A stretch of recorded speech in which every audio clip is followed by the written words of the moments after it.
जो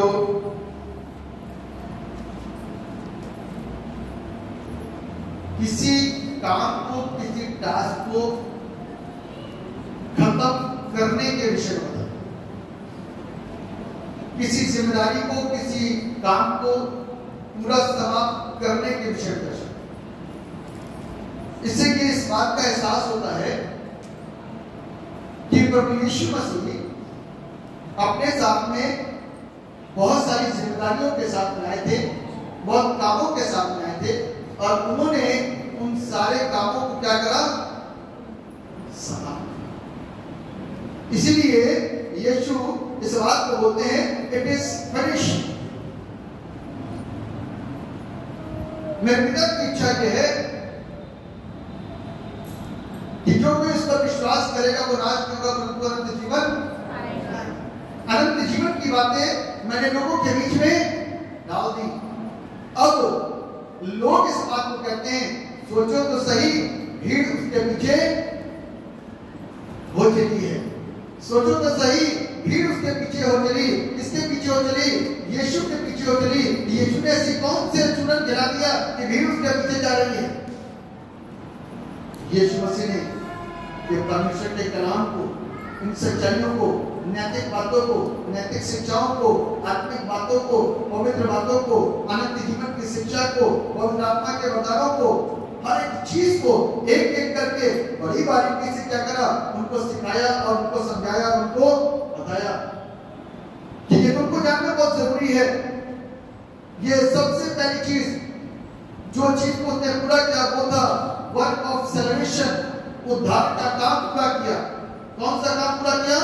उद्धार का काम। वो काहे के लिए आया था? जगत के लोगों को उनके पापों से आजाद करके उनको उद्धार देने, उनको अनंत जीवन देने के लिए। एक ऐसी जिंदगी जिसकी बातचीत हम और आप करते हैं यहां पर रह करके, लेकिन बात करते हैं वहां जाने की। एक उस डाकू के समान जब तक आंखें खुली हैं, हमें से कोई भी मरना पसंद नहीं करेगा। डाकू के समान हमें से कोई भी मरना पसंद नहीं करेगा। कोशिश यही रहेगी कि नीचे जाए, बच जाए, आईसीयू से बाहर आ जाए, पैर उल्टा सीधा हो जाए, आंख की रोशनी चली गई वापस आ जाए, यादाश्त चली गई वापस आ जाए, आंखों की रोशनी तेज हो जाए, कैंसर दूर हो जाए, हमारा पेट ठीक हो जाए, हमारा माइग्रेन खत्म हो जाए, हमारा तरह तरह के रोग, तरह तरह की बीमारियां दूर हो जाए। ये इंसान की सोच होती है। मरना नहीं चाहता, मरना नहीं चाहता, वो जीवित रहना चाहता है। जीवित रह करके वो परमेश्वर के काम करता है, लेकिन मरने के बाद उसको पता ही नहीं, कहता है कि मुझे नहीं मालूम, मरना इसलिए नहीं चाहता। और दूसरा वाला बंदा कहता है कि प्रभु ने तो अपनी बादशाह में आएगा तो मेरी छुट्टी लेना, क्योंकि मुझे तो मालूम है मैं मरने वाला हूं। बेशक मैंने चोरियां करी, बेशक मैंने बुरे काम करे, लेकिन मैंने कहीं ना कहीं तेरे वचनों को अपने कानों के अंदर जरूर डाला, कानों से जहन के अंदर डाला। मैं परमेश्वर से डरता हूं। उसने दूसरे बात डाकू से क्या कहा था? डाकू परमेश्वर से भी नहीं डरता। इसने इस बात को एहसास किया, मैं तो परमेश्वर से डरता हूं, और तेरी बातों को, तेरे प्रवचनों को जो लगातार देता था, नैतिक आत्मिक बातों को सिखाता था, वो मेरे जहन के अंदर है, वो मेरे अंदर है, मैं उसको नहीं बोलूं। इसलिए यीशु ने उसको जीवन दान दिया। उद्धार का काम पूरा हुआ, अनंत जीवन में पहुंचाने का काम पूरा हुआ, और जिसने विश्वास किया उसी समय उसको उद्धार मिल गया। उसके जीवन के अंदर एक बड़ी गवाही बन गई, और तब तक बनी रहेगी कि मरने के अंतिम सांस तक वो वैसे ही उसी नियमों को, उसी सारे कामों को करता रहे और मानता रहे, तो उसके साथ उसका उद्धार सदैव बना रहेगा। इसीलिए उसने पौल कहता है, मैंने विश्वास की अच्छी रखवाली करी, एक अच्छी दौड़ दौड़ी है। अपने विश्वास की, अपने जीवन की एक अच्छी रखवाली करनी है, इसको संभाल के रखना है। जब बच्चा बीमार होता है ना, तो कैसे रखवाली करते हैं माँ बाप? अरे बीमार है, मर जाएगा तो मर जाएगा, मर जाएगा, छोटा ही तब ऐसे करते नहीं करता। लेकर के दौड़ते हैं, बेस्ट से बेस्ट डॉक्टर के पास दौड़ते हैं, अच्छे से अच्छे डॉक्टर के पास लेकर के भागते हैं कि मेरा बेटा है, मेरी बेटी है, मेरा खून है और मैं उसके दर्द को एहसास कर पा रहा हूँ, मैं उसकी पीड़ा को एहसास कर पा रहा हूँ। जब बच्चा बचपन में चिल्ला बोलता है पापा दर्द हो रहा है, मम्मी पीड़ा हो रही है, बेटा बोलता है पापा तकलीफ हो रही है, तो तुरंत माँ बाप लेकर के भागते हैं। यीशु ने मेरे पर आपके लिए क्या करा, ऐसे ही अंतिम सांस तक बच्चे की हिफाजत करते हैं, बच्चे को संभालते हैं, बच्चे की शादी ब्याह तक हर एक चीज को सोचते हैं, जोड़ते हैं और हर बेस्ट से बेस्ट माँ बाप अपने बच्चों के करने की सोचते हैं। तो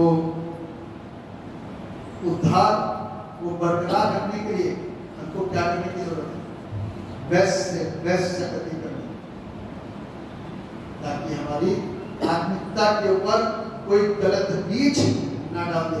उद्धार को प्राप्त कर लिया उस दिन के विश्वास करने के द्वारा, जिस पवित्र आत्मा ने मुझे छुआ, उसके बाद से हम अपने उद्धार को कैसे मेंटेन कर सकते हैं, कैसे बना सकते हैं, ये डिपेंड करता है। जिस दिन ये चर्च बना, जिस दिन कैटेड्रल बना होगा, आज से 85-86 साल पहले जब बन करके तैयार हुआ होगा, लोगों को बड़ा अच्छा लग रहा होगा, क्योंकि उससे पहले ये जमीन बिल्कुल खाली ऐसे पड़ी होगी, लेकिन जब ये बन करके बिल्डिंग खड़ी हो गई तो बड़ी अच्छी बिल्डिंग लगने लगी। जरा सा कोई ईंटा निकल गया तो उसकी रिपेयर करनी पड़ी, जरा सा एक पेंट हट गया तो उसकी रिपेयर करनी पड़ गई, जरा सा कोई चीज गिर गई ऊपर से नीचे तो उसकी रिपेयर करनी पड़ेगी, क्योंकि आपको मेंटेन करना है। यदि मेंटेन नहीं करोगे तो आज एक गिरी है, कल दूसरी भी गिरेगी और परसों चौथी गिरेगी, छठे दिन सारा खत्म हो जाएगा। क्योंकि सेम पैटर्न आपके इस चर्च का अंतिम चर्च है, जिसका सारा चीजें समाप्त हो चुकी है।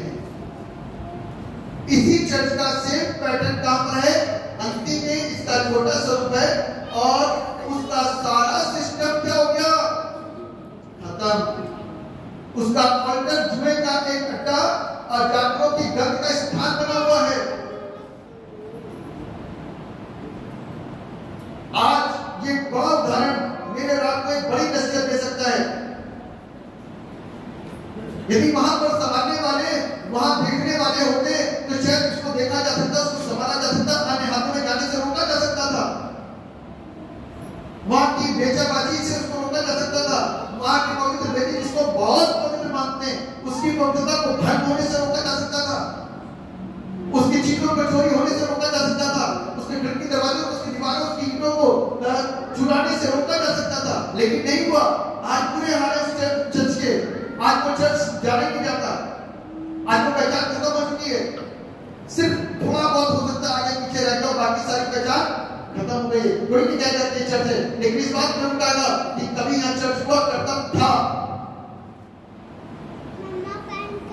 क्योंकि आज हम मेंटेन करना नहीं जानते, चीजों को लेना तो जानते हैं, उद्धार लेना तो जानते हैं, लेकिन उद्धार को मेंटेन करना में नहीं आता।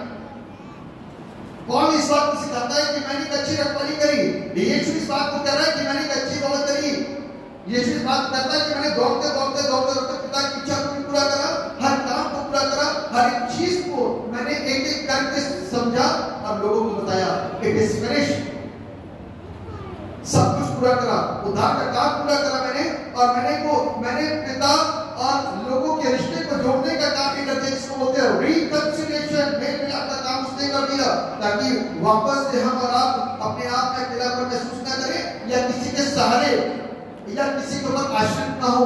और मैंने उस बलिदान को दे करके, उस सैक्रिफाइस को दे करके एक बड़े काम को पूरा कर दिया।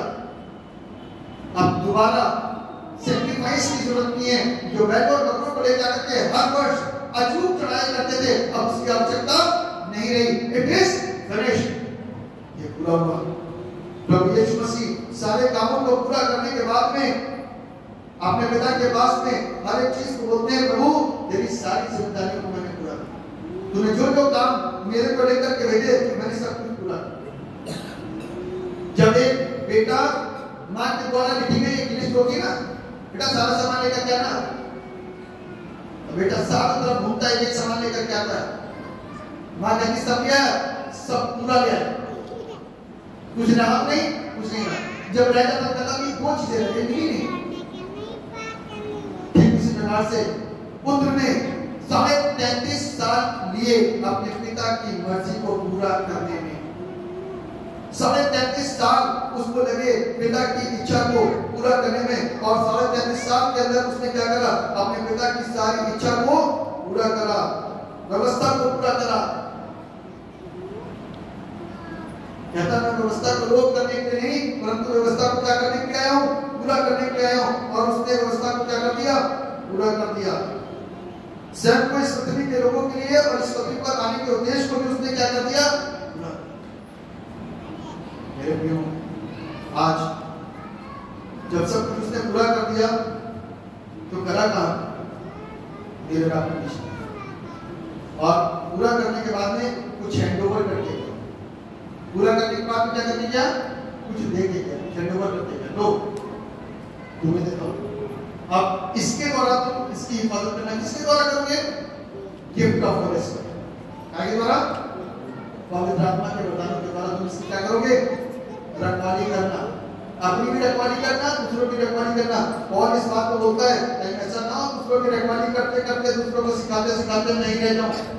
इस बात का ध्यान रखना है कि अपनी रखवाली भी करना है, दूसरों की भी रखवाली करना है।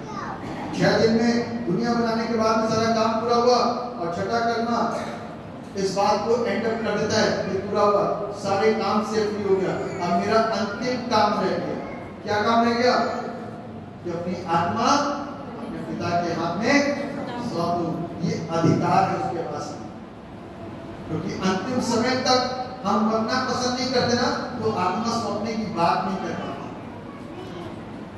आत्मा सौंपने की बात नहीं कर पाते।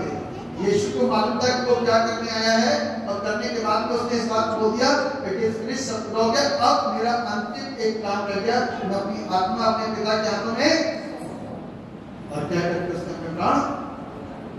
इस विषय के ऊपर हम मनन करेंगे।